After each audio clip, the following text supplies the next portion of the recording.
So, Boris has over 25 years of experience working with successful entrepreneurs and ultra high net worth families. He's not only recognized for his significant academic accomplishments, but for his experiences in the trenches with success and failures. This has allowed him to gain a unique perspective on how high performing individuals function. His extensive expertise into how high performing teams execute has allowed him to create a unique approach called BOSS, Balanced Operating Systems and Solutions. He's considered an expert in business issues that relate to asset protection, business succession, tax mitigation, investments, insurance, real estate, and estate and business planning. Boris has a master's in financial services, earned the distinction of a certified financial planner, certified in family business advising, and certified value growth advisor. So without any more, I'm going to go ahead and turn this over to Boris. He can introduce himself and I'll get your PowerPoint going for you as whenever you're ready. Erica, you did a wonderful job. I hope I can live up to all of that you just put out there. This is an exciting opportunity. I'm looking forward to sharing some pearls of wisdom, hopefully here. I would like to ask everybody, the favor. There is going to be a lot of material I'm covering here. And with that in mind, I want to make sure that I don't miss any of these important pieces to this. So as Erica shares the presentation, you will get a copy of the presentation, the physical slides at the end of it. So don't worry about necessarily taking notes other than writing down questions you might have from me that I'll address at the end. But please allow me to get through as much of this material as possible so we can get into the details at the end and get those questions answered. So Erica, if you want to get the slides started, I'm ready to get going. All right.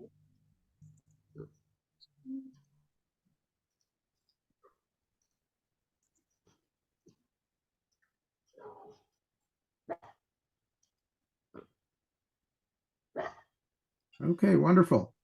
So as you can see, today we're going to be talking about the art of taking action. And you may be wondering why we're titling this as the art of taking action. Well, you're going to come to find out that art has a lot to do with entrepreneurship, and it has quite a bit to do with taking action as well. And we're going to get into that right now. So next slide.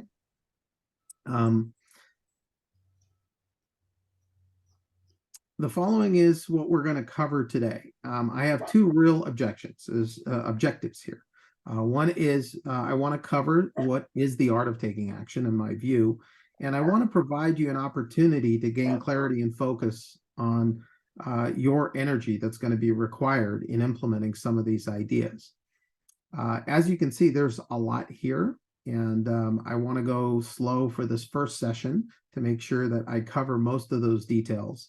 And then towards the end, I will cover the implementation steps that I think you'd find interesting. So without further ado, let's move on to the topic. So let's talk about what Goethe once said. You can see that thinking is easy, acting is difficult, and to put one's thoughts into action is the most difficult thing in the world. If you think about that concept, it really resonates a lot with me because thinking and acting are really linear functions. The only difference between thinking and acting is just the decision to take action. Now, just the decision is a big deal. You know, if you think about only you can make that decision as an individual about the action that you want to contemplate, and you will be the only person that is going to reap the rewards if there is any. So a decision implies this whole idea of commitment and thinking about what are you truly committed to when you make that commitment. Why is a sincere commitment in this case not necessarily sufficient? And how can you implement a decision framework that will ensure that you take the appropriate actions to get the results you're seeking? That is what we're going to try to focus on in today. Next slide. So here's some thoughts to ponder. Most linear functions can be delegated. If you think about research, tasks, things that you would delegate to somebody, you can hold other people accountable for that. You can certainly do that all day long. But the only person that you can hold accountable for your decisions is yourself. That is a really important concept here. The other part that you want to think about, as art is not a linear function, and this is quite important. Think of you being as kind of the artist of your life. An artist is a person that engages in some kind of a creative function. They're trying to put forth something unique and different that didn't exist before. And so if you think about a copy of a piece of art is never going to be the same as the original. And your thoughts and perspectives are no different than that. Okay. If you think about anything that's ever been highly valued or sought after, anything that's really done well, either in business or in life, it usually started out with this whole idea of an original thought. And you are the artist of your life. And so what are you creating? Is it a life worth living? Is it one that provides both income and impact for you? A life that you're passionate about living and it provides a legacy that you're proud of? This is a difficult task. And I would suggest it's probably the most rewarding and valuable thing that you can do in life. Next slide. So what are the challenges here? The artist faces a lot of challenges. Think about an artist. You know, they endure oftentimes hardship before their work is really truly appreciated or valued. An artist needs to value their work first before others can see its beauty. An artist is so passionate and committed to their work that they would do it even if they didn't get paid for it. And an artist has a clear vision of what they're creating, so they know when their masterpiece is complete. And an artist is not easily distracted from the work that they're engaged in, and they only engage in activities that will further their craft. So let's move on to the next slide. So art is really about emotion, and we are emotional beings. If you're not emotional about the work you're engaged in, then you're not going to take action. So how we feel is much more important than how we think about something when it comes to taking action. You don't need more motivation. You know, you can go to all the Tony Robbins seminars and whatever else you find that brings you motivation, but it's just not going to be sufficient. What you need is emotion to take action. Willpower is insufficient because if you override your emotion and use sheer brute force and willpower to overcome it, what you're going to experience is burnout, and nobody really can sustain that condition. So I would say, you know, really focus on the emotional connection to what you're trying to do. Taking action will obviously require energy, time, and effort, and often with delayed rewards. So you should build positive habits that are essential for sustained action and success in life. Next slide. Now, what has this got to do with entrepreneurship? And I would venture to say quite a bit. And I would really focus on the work of somebody named Joseph Schumpeter. He was an Austrian economist that coined this phrase of creative destruction. And creative destruction it's a concept that's been around for a very long time, okay? But I'm going to read you a little description of what he sees as important when it comes to business development. It says, the strategic stimulus for economic development is Schumpeter's analysis is innovation, defined as the commercial or industrial application of something new, a new product, a process, or a method of production, a new market or source of supply, a new form of commercial, business, or financial organization. So if you think about that statement in the context of art that we were talking about, this is kind of like an artistic endeavor. You're trying to create something new and different that doesn't exist in the world today. When anybody in the startup world would definitely resonate with this. So let's go on to the next slide. So what's required? You know, you're required to have committed action. And so what does committed action means? Well, committed action often comes with some side effects that are not necessarily things that you want. Negative thoughts, feelings, urges to quit prior to getting to your results.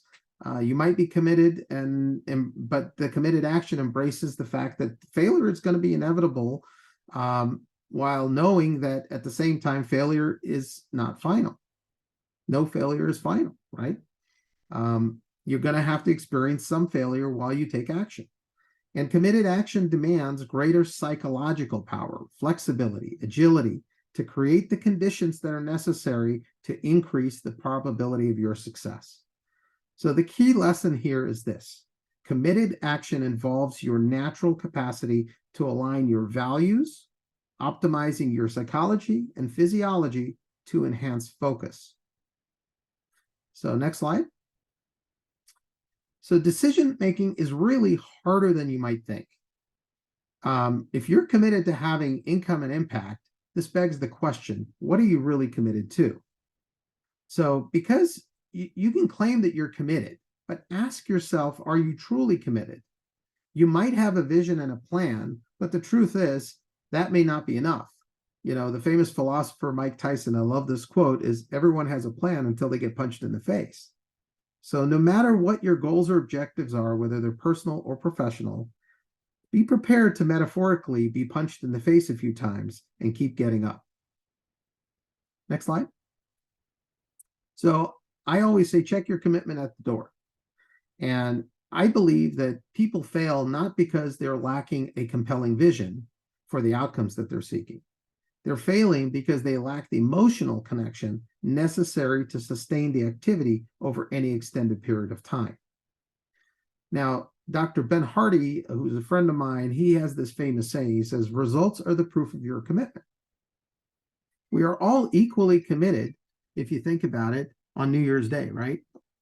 We all think about how we might lose weight and get in shape. So we're going to take some action towards that commitment. We might go and get a gym membership. That might be one of the actions we take. But how many of us are still committed just a few short months later? That's a thought, right? So let's go to the next slide. So just the commitment on its own may not be sufficient. You're going to have to make a decision, a true decision, that you're going to pursue this activity. Now, there are three types of decisions that are likely, going to be in your world and purview that you'll have to address. One is what we call an efficient decision, right? An efficient decision is something that, it covers your immediate needs, but it's not going to really make much traction in the long term towards your objectives and goals. It's things that you kind of have to do in the moment that are more urgent than important. So I call that kind of like the 1x results. You get what you put into it. But then there are effective decisions, and effective decisions are a little different. They involve a certain amount of clarity. They involve motivation. They involve a well-structured plan. You have to assess your resources, prioritize, and all of that for optimal performance. You need to be able to assess all these things, and that will lead you to what is basically incremental change. So effective decisions are way better than efficient decisions, and you might get a 2x result from that. They're still valuable, but what you really are looking for is what we call an elegant decision. So what is an elegant decision? It is a conscientious decision that combines both the efficiency and the effectiveness to achieve maximum results with minimal willpower. A decision that will most likely lead to the exponential results that most people are seeking, what I'm calling 10x results here. So what kind of results do you want, right? If you want 10x results, you need to make elegant decisions, which will often lead to lasting results and desired outcomes. Next slide. So it requires you to take courageous action. We need to define what is courageous action. The root word of courage is cor, which is derived from the Latin word of for heart. Courageous action is the kind of action that we take that unleashes potential and greater value through deliberate choice, even in the face of failure. It fosters accountability and responsibility and calls us forth to learn, grow, and keep growing. So this is about courage, but it's also about the accountability and responsibility component here. Next slide. So, are you ready to take action? Think about this. When we combine courage with a compelling vision and a true commitment to taking consistent action, you're equipped to make a decision, to take what's called elegant action. Now, there are 3 fundamental pillars that you should be thinking about when you think about this action mindset that you need. One is clarity, one is confidence, and the next is capability. We're going to dig a little deeper into each one of these in just a second. So next slide. Let's start with clarity. So we are predisposed for the status quo and energy conservation. This is how our body works. Our neurology is built this way. Our brains are not wired for goal achievement. They're wired for speed, survival, and the present moment. Think of the fight or flight type of responses that most people have encountered in their life. And we're constantly presented with information that is either unreliable or incomplete. So what's the key lesson here? Well, the key lesson is direction and implementation is far more important than information. You need to focus on deliberate micro projects, steps and outcomes development versus your goals. Goals are just not going to get you there. They're aspirational at best. Let's go to the next slide. The second pillar is confidence. And confidence comes from a number of factors, but in the context of what we're discussing here, it really is about self-discipline.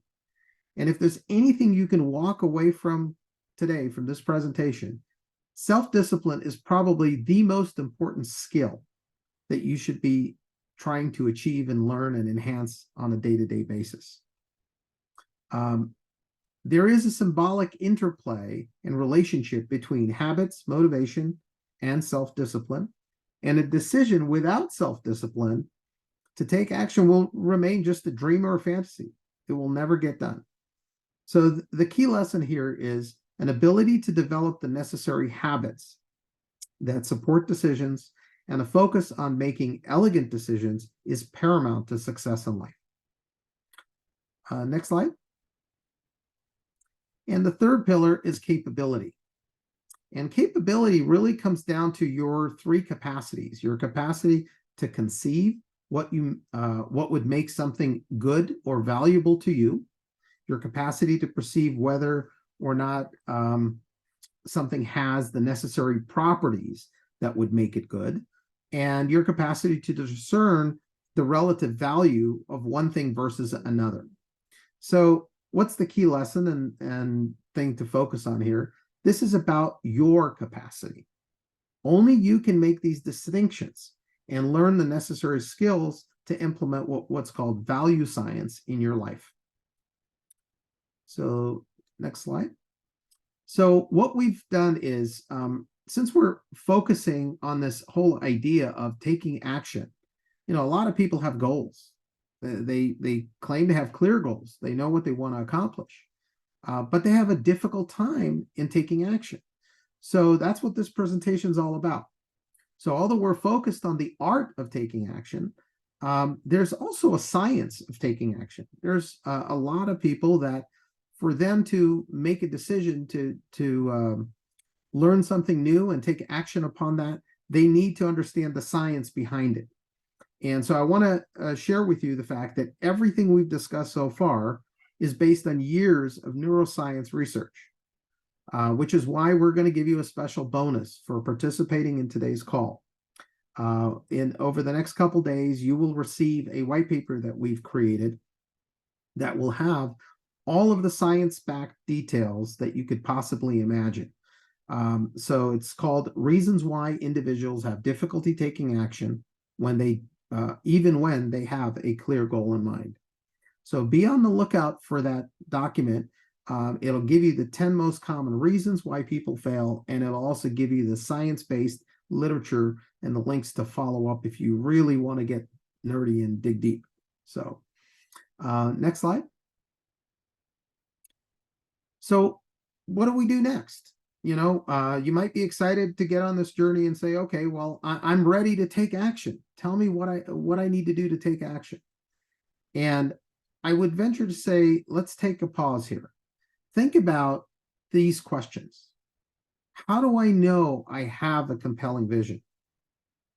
How do I know the actions I take are truly elegant? How do I know my actions are bringing me closer or further away from my compelling future?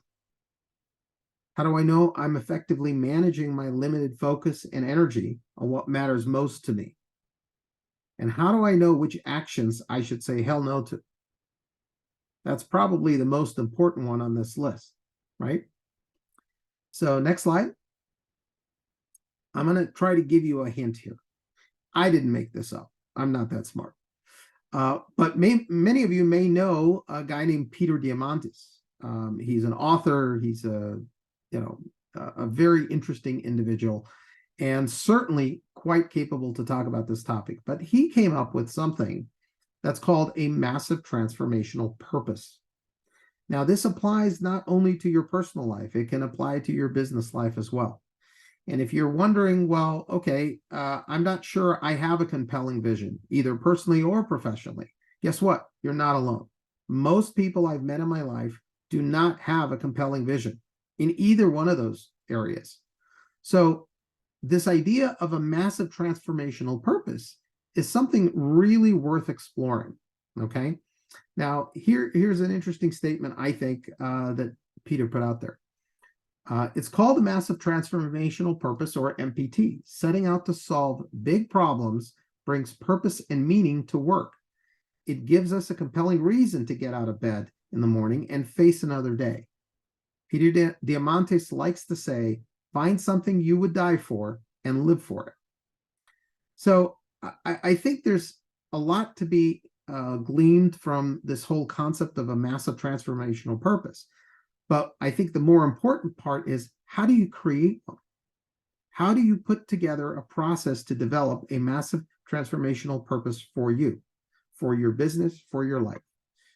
Your vision and your motive, or this vision should motivate you and others, right? So if it only is good for you and other people are not inspired, probably not a massive transformational purpose. Next slide. And then there's the question of, okay, let's say that you have a purpose and vision for the future that you want to build. How do you actually do this on a day-to-day basis? How do you implement, using elegant actions, elegant decisions, and making them work for you in your life? Well, we've talked about these three pillars of clarity, confidence, and capability, but we haven't talked about how to actually put it into work. And there is an actual framework and a process for doing this. It's called the ABCs of 3D focus. And what we'll do is they'll help you overcome distractions in your life. Distractions are just abundant today. And anybody you can talk to, they'll tell you that is probably their number one challenge in life. They are putting out fires all day long, and they're being distracted with new shiny object syndrome all day long. So 3D focus will help you eliminate those distractions from your life. The other thing is, focus and attention are limited resources. We only have so much energy to put into things. So you have to understand, how do you deploy that energy in the right way so you can get maximum effect from what you're trying to do. And there are tools for this. There are tools that you can implement to manage and maximize your focus and attention. And we will provide those tools for you in just a minute. Mastery of focus and attention can make you a better leader. Think about the concept. You can't be a successful entrepreneur or business person unless you're a leader. And leadership is just indispensable to any authentic entrepreneur. So being able to control your attention and focus is absolutely key here. Next slide.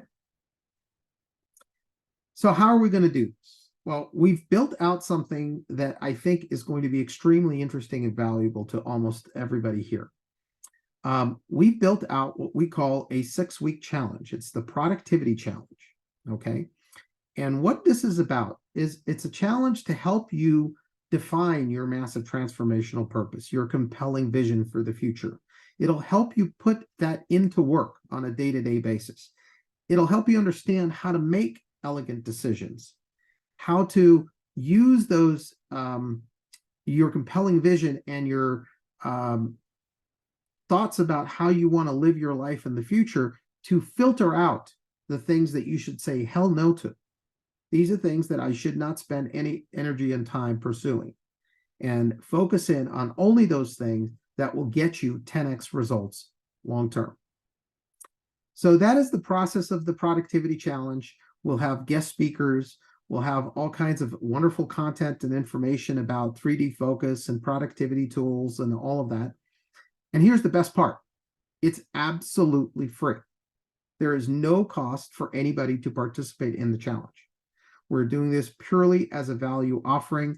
I have to thank Brian Sykes, who's on the call, who's my co-conspirator in putting this together. And he's been very instrumental in helping me do this.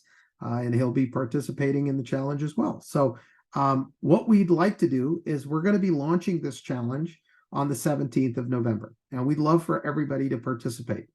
Again, there's no sales pitch. There's no cost to doing this. You simply go to the QR code, which will take you to my website, where you can go ahead and register. The tech team is currently working on making sure that that is working. If the registration is not working right after this call, it will be shortly after. So do visit back and get registered for the challenge if that is of interest to you. And next slide. I will turn it now over to everybody else. This is my contact information. Please feel free to reach out to me regardless. Email is best for me, but regardless of what the issue might be, if you've got questions, whether it's about the challenge, any of the materials, anything I've covered, and you for some reason are not able to ask your question on this call, please reach out to me. I want to hear from everybody, get your feedback, and provide you the answers that you're seeking. So with that said, that's the end of the formal presentation. I'd love to turn it back to Erica and the team, and let's see if we can answer some questions if anybody has any.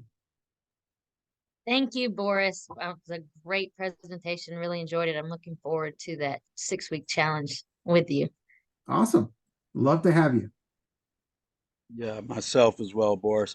If anyone has any questions about what Boris went through or the challenge may entail or anything like that, just click the raise your hand button, and Boris will be happy to answer any of those questions.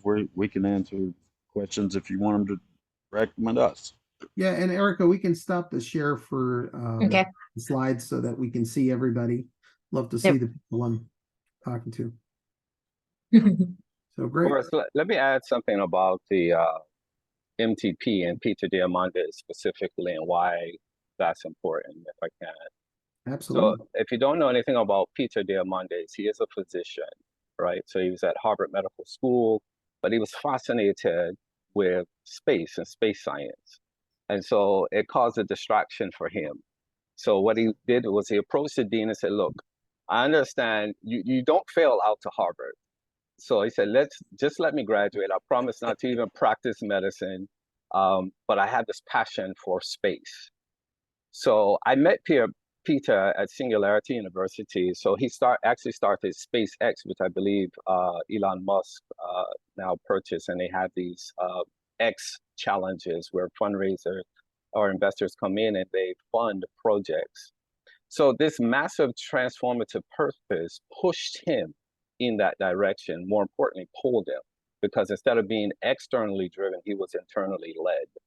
And the same concept goes for myself as a physician, foreign immigrant physician from South Africa. My father worked with World Health Organization. So I lived around the world and seen health disparity and poverty at scale. So when people ask me what's my MTP, and when I say things like, I genuinely believe sickness can be optional. That's my massive transformative purpose. Now you say, well, where do you get that from? Well, medical school teaches you what's called pathogenesis or disease orientation.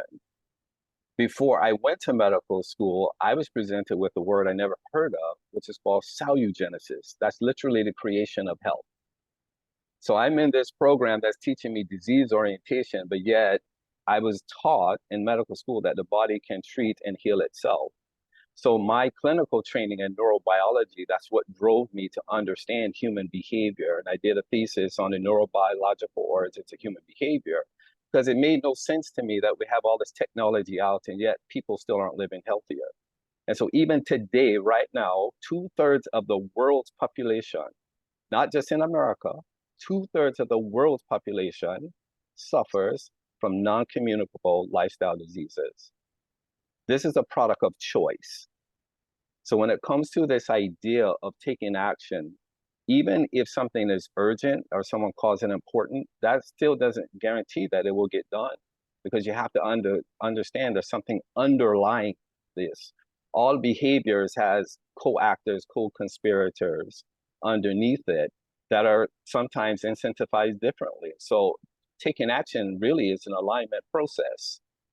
And that's what we're trying to get people to understand, especially. And so if there's anyone, in my opinion, that has a power to grasp this, it's an entrepreneur, because you're always dealing with variables that aren't aligned up, but the courage to actually take this on, even when you don't know what the outcome might be, or as some might say, VUCA, which is volatility, uncertainty, complexity, and ambiguity, you're okay with it.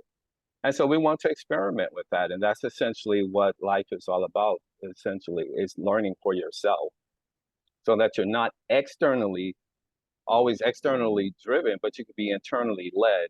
Now, there is a real phenomenon today, literally called attention deficit trait, which is uniquely different than ADHD, which is a neurological disorder. And so Harvard coined the term attention deficit trait. And that simply means that we're the product of our environment. So the more technology come out, the more you need to be able to hone effective decision-making and making elegant choices.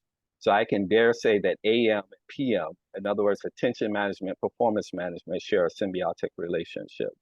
And so that's what we're after here with the challenge. So hopefully you'll decide to come on board and be your own teacher, because literally taking action is about teaching yourself. There's no point to learning new information without it doing something for you, particularly to make your life better on all aspects. Well, I couldn't have said that better as far as a massive transformational purpose. I don't know who's got a better one that can top that. But thank you, Brian, for chiming in on this, because you have been involved with me on this project since the beginning, and it's been a great collaboration. I see a hand up from someone. I guess it's Dave. Dave, take it away. You unmute yourself, and love to hear your question. Yeah, well, I'm curious about the 6-week challenge and what kind of time commitment would I be looking at, basically, to make that commitment ahead of time, because if I'm going to do it, I want to do it well. Yeah, great question. Absolutely. We've got it scheduled beginning the 17th. It's a 1-hour session. We are thinking it will be the same time slot, so 9 a.m. Pacific. We haven't nailed that down, so don't hold me to it. But that would be the probably the preferred time slot, and it would be 1 hour for 6 weeks. The whole idea behind this challenge for me was that this is the perfect time of the year. If you think about it, people are reflecting on their progress, and they're reflecting on what they want to accomplish in 2024. And so the idea is that if we get this done before, Christmas, basically, where everybody shuts down, everybody is prepared to really have the best 2024 they could ever imagine, if they really take this to heart and implement some of these concepts. So love to answer any other questions on the challenge or the context of what we're discussing. I see we've got a question from Tina. Hey, Tina, good to see you again. Nice to see you too. And actually, I was involved with this with Stephen Kotler. Oh, yes. Science of Flow. But the interesting thing that I find in working with so many people, and the more creative we are, the more scattered you can become. Yep. And so that challenge of self-discipline for Mhm. highly creative, abstract thinkers, Yep. I think is a real challenge. So I'm It is really true. interested in kind It of is seeing. absolutely true. Brian, you welcome to chime in if you have any comments on that. But I think absolutely that is a challenge. Most creative people have a real problem with, shiny object syndrome. And that is exactly the same thing for entrepreneurs. That's why I said artists and entrepreneurs fit in the same bucket. Yeah, and the whole idea really is to filter information. There is a symbiotic relationship in research out and the connection between play and productivity. And one thing you often don't hear the word play when it comes to work. But what play opens the door up for is for that creativity so that you can solve the problem and have a unique peripheral vision as opposed to, because whenever we're talking about anything with the cortex, we're talking about things that are quite linear. And it's very sequential, it's very formatted. And so oftentimes that will limit, if you will, some of your capacity and some of your capability even in terms of exploring potential. So if you really want to get to that point where you start to unpack some of this hidden potential, some of these subcortical processes that are underneath the radar of awareness, you have to open a door for play. But as it is with anything, too much all at once becomes deleterious to your output. So we have to filter it. And when you learn to filter information for relevancy and for application, that becomes more important. So in other words, direction and implementation becomes more important than just the information. Great. Absolutely. If that makes sense. Perfectly good sense. Thank you. And as a tangent to that, I want to cover a topic that comes to mind for me. And I find that people get this confused a lot. They look at, whether it's somebody on YouTube or somebody that wrote a book, some prominent individual that's created a routine for themselves, a habit, call it a morning routine or whatever the routine might be. And they get caught up in this idea that I can simply take what somebody else has built, duplicate it, and it's going to work for me. In fact, most of these YouTube talking heads, if you want to call them, that's what they talk about. They say, just copy what I do and you'll get the same results. The fact of the matter is it never works. It doesn't work that way. You are not that person. A copy is never going to be the original. You need to create your own capacity, your own routine, what I call an optimal performance protocol for how you live and act day to day. And that is guided by this whole idea of a compelling future, a compelling vision, a massive transformational purpose. And you can put that together in an actually articulated document, what Brian calls a guiding operating principles document, that puts all this together on paper. It says, this is how I want to live my life, how I want to act. These are the standards that I've set for myself, and hold yourself accountable to them. Then taking action becomes really easy because that becomes the filter for what you spend your time and energy on. And anything that doesn't pass through that filter, you just ignore because it's not adding value to anyone, certainly not you. So anyone else? Questions, comments? A little something that I found, Boris, touching on what you just, we all have different tools in our toolbox. So you can't copy someone else's blueprint and expect to build the same house with different tools. Maybe if we had the exact same tools and toolbox they had, hey, maybe it works, maybe it doesn't, probably not. But, it's very difficult to copy it. Everyone gets on the kick of following the Gary V's and Grant Cardones, all the other talking heads out there because they're the loudest voice in the room. But at the end of the day, you're not successful doing what they're doing because the tools are there. And then, going back to what Tina was talking about, we all have to look at saying no to certain things. I was taught, and maybe it was wrong, maybe it wasn't. I feel like it was, but I was taught say no to everything that doesn't facilitate your vision. You know, whatever it is that you want to accomplish, whether short term, long term, intermediate, whatever that may be, you have to say no to it. And you know, it was, as entrepreneurs, to Tina's point, as entrepreneurs, we get distracted because we see an opportunity in everything. You know, I can make money there. I can help people here. I can do that thing that, you know, and you said, you know, chasing all these shiny objects and squirrels. I think we've all been, you know, guilty of that somewhere along the line until we figured it out. Hey, get dialed in, get focused, take the right actions to facilitate what it is that you do, you know. So, you know, great questions, and I'm glad that David came in. I was going to talk a little earlier, but David had a question before I got there, which I'm grateful for because I really didn't want to follow up with Brian. I'm not nearly as intelligent as what he presented out there. So I was like, oh, I don't want to be the guy. But, you know, but this has been great. I've really enjoyed this. So, Michael, to the point that you're bringing up, I'll add one other thing here. You know, we have a lot of ages and backgrounds on this call, you know, all kinds of different people here. But if you think back, people that are a little bit older, you know, that didn't grow up in the technology age that we have today, there was a time when if I needed information, it was hard to get. I had to go to the library. I actually had to do research. You know, there were things that I had to do. Today, the world is built around this whole idea of convenience. Information is not really as valuable anymore because you can get it at a moment's notice, right? You just Google anything you want and you got an answer to it. So back in the day when I would listen to Tony Robbins talk about, well, knowledge is power.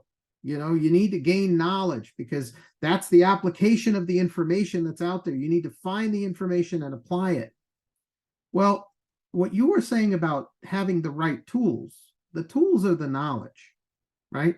And there's all kinds of tools out there. And knowing how to apply those tools is probably a great start. But you know what? It's not going to get you where you need to do. It'll get you, at best, incremental growth. If you want exponential growth, what you need is wisdom, not knowledge. You need somebody who has had experience doing what you're trying to do. Just because you know how to screw in a screw with you know, a screwdriver doesn't make you an expert that can build a house, right?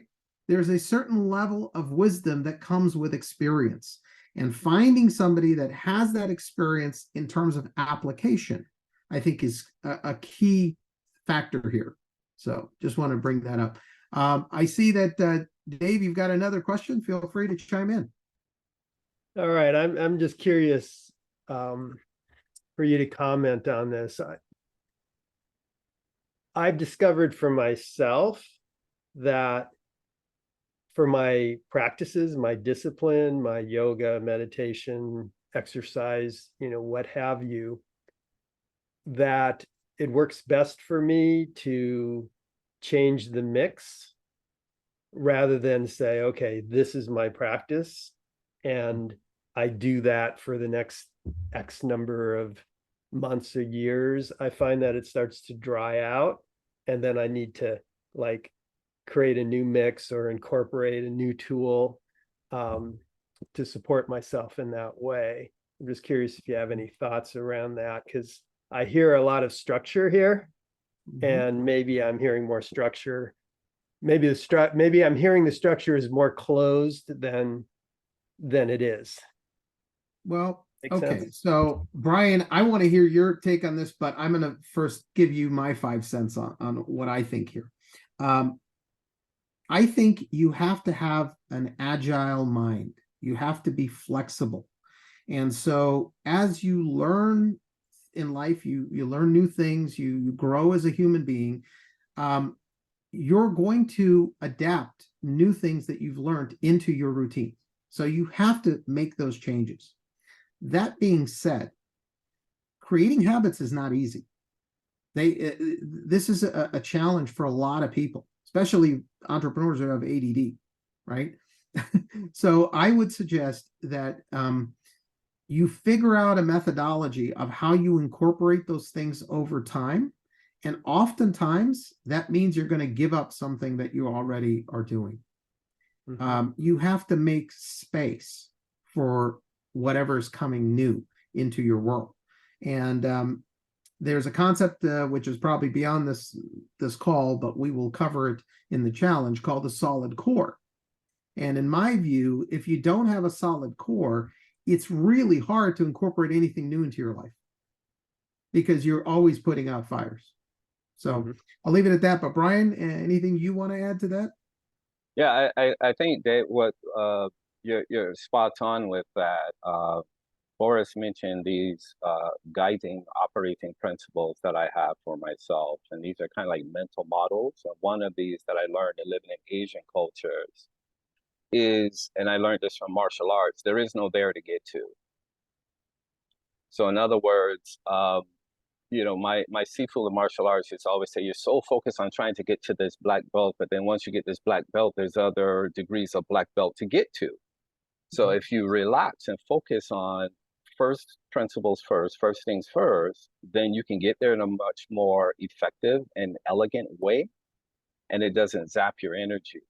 I mention that because that's consistent with, if you look at any of the principles of what's called transformational learning, this is associated with adult learning model. An adult learning model says we go from being unconscious, incompetent, to where we don't know what we don't know because we haven't developed the skills and we're not aware of it yet. So we go from unconscious incompetence to now we know that we don't know. So we go from unconscious incompetent to now conscious. We go from to conscious and then unconscious, or conscious competency and unconscious competence, where that's mastery level. But then when you reach a certain point of mastery and some new information, new data, new stimulus or something is presented, you're going back around that cycle again because it's now challenging the model.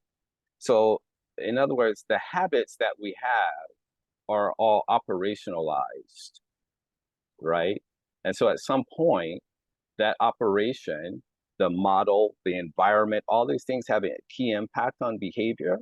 So at some point, that's going to be challenged, and it's going to force you to go back to being unconscious and incompetent, where you must, what I call RTB, you raise the bar. That becomes a conscious choice, unless you stay in the mode of status quo, which is what we're actually designed for. And that keeps us safe. And so if you want to challenge yourself, you have to move 1% outside of that comfort zone. And that's called marginal gains. And so you find that real change happens on the margins, not being comfortable. And so to your point, you know, I have lots of routines, and from the outside looking in, it looks like I'm quite a disciplined person. But most people don't understand that keeps me together because I'm always fascinated with something underneath behavior, always fascinated with new research, always fascinated with reading more content. And it's interesting because Harvard just coined this idea of what they call smart talk traps. And that's people who talk eloquently and they have so many meetings that they confuse that with actually taking action. So think about, let's say, government. How many meetings do you need before you figure out, based on evidence, that what you're doing isn't working, right? That's smart talk trap. So we don't want to confuse motion with action. And what you're going to learn, or what we hope you'll learn, is a lot of this when it comes to taking action is really about managing your nervous system, managing your energy, physical, mental, and emotional. Your ultradian rhythms. All the time people talk about circadian rhythms, which are sleeping cycles. Ultradian rhythms feed your sleeping cycles, and these are waking hours time. So this 12-hour window, what are you doing? How are you spending your time?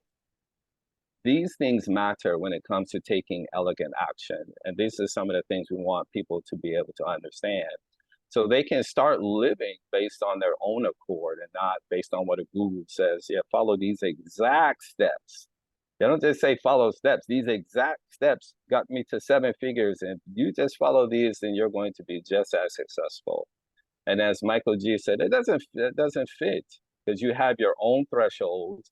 Or like when you go to a doctor, what we're looking at is baselines. You have your own baseline. Do you know what that baseline is? If you're not even operating in accord to that, then there's no doubt you're going to feel out of sorts with oneself.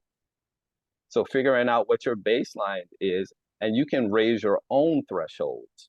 That's our hope for you. And you can see that Brian is much more elegant than I am when it comes to explaining this. But I will share one other thing that I learned from Dan Sullivan over the years. We just talked about this whole concept of clarity, confidence, and capability. And that came from Dan Sullivan, who's by far the #1 business coach, I think, in the world, even to this day. Now, think about that progression, right? You need clarity to get confidence about what you're going to do, right? And once you have the confidence, you can develop the capabilities that you need to accomplish your goals. And the cycle repeats, right? There's the clarity, confidence, capability. But there are 2 other C's that I find very important when it comes to entrepreneurs specifically. One is curiosity. I've never met a successful entrepreneur that wasn't curious, which is what gets them in trouble, right? That's the new shiny object syndrome. And then the second thing is collaboration. See, a lot of entrepreneurs don't get that. They don't understand that collaboration is the key to their success. So what they end up doing is they think about their ideas as way more valuable than they really are. They think about that, they know it all. It's that type A kind of syndrome, right? They got their ego in the way. They're not really humble to look at how can I accomplish something in collaboration with others. And the best entrepreneurs I know, they know what they're good at, they know what they're not good at, and they find the people around them and surround themselves with these collaborators. And that's how you make traction with what you're trying to do. That's how you get 10x results. Because at the end of the day, if you really want 10x results, you're going to have to get rid of a lot of stuff in your life. That's the unfortunate truth. And that stuff in your life is what's holding you back. And you got to bite the bullet. You got to get rid of that stuff and just say, I'm going 10x. Because otherwise, your life is going to continue to have what you've continued to get in the past. And, if that's success, then that's great. For some people, that's mediocrity. And until they get tired of mediocrity, they'll continue to get what they've gotten. So anyone else? Questions, comments? Feel free. It's open forum. Well, Boris, I would just add that it sounds like that's where the coaching work and the mentoring work gets really interesting, when you get people to really look at that, which they probably have never looked at with anybody. Mm-hmm. I think absolutely correct. And if you think about the kind of problems you want to solve, like we use the gym analogy in the presentation, right? If I wanted to get into the business of gyms or, that type of an industry, I would just call up Eric Levine, right? Because that's what he's done his whole life. That's his expertise. So I'm not going to try to recreate the wheel and figure out how to run a gym. I'm just going to call up Eric and say, let's do this together. Okay.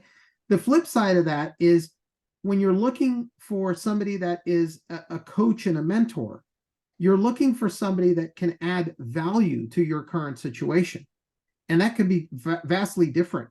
I'm sure that I can add value to some people's lives, and there are other people that I can't add any value to. And so it's very important for you to pick the right person to help you with the challenges that you're facing, because the challenges will change. And that person is not a fixture. They're not your guru. They're not going to be there forever. They shouldn't be there forever. Otherwise you're stuck, right? That person is there to help you get out of whatever challenge you're facing so you can take that next leap forward. And, I think that's the key. So thank you, David. Anyone else? Questions, comments, anything you'd like Boris, to add? it's Eric. Oh, Eric. Oh, there you are. Speaking of the devil, he's here. Waiting for you to join me. Yeah, I know. Let's do it. But Well, yeah. I cashed your big check, so yes. Thank you. Well, what you just said about mentor is so great that the way you defined it. And I find today, especially with the internet, we're not really sure their credentials or not. But you have to find a mentor that, and going back to what you said about most entrepreneurs, the good ones know what they're not good at, right? It's just as important as what they are good at. And I'm definitely in that category of still trying to find out, all the areas of my weakness. And I have lots of them, it seems.